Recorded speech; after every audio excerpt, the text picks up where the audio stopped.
So building a culture of evaluation starts with a really honest conversation among staff about doing evaluation work and the motivation behind doing it.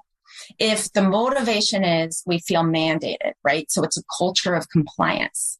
And really there's questions like, do we have to do it? I don't have the time. It's really expensive. Don't funders know we're already making a difference? And why do we have to prove it, right?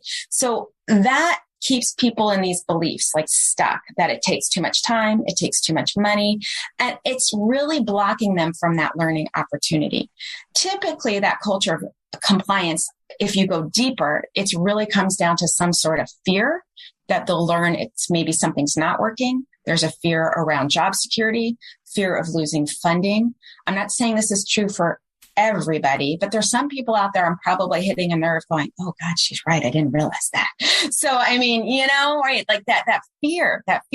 But what you want to do is look at shifting people to a culture of learning where the questions are more like, will this survey help us learn if we are in fact making the impact we intend to be making? And can we use the data to inform our program planning practices so we can make a more efficient use of our time in implementing the program? So we're not guessing at what we should be doing. We know what we should be doing because the data are telling us what's working and what's not.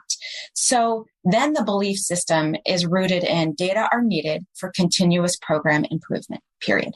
We really want to understand we are committed to reaching our program goals, to fulfilling our mission.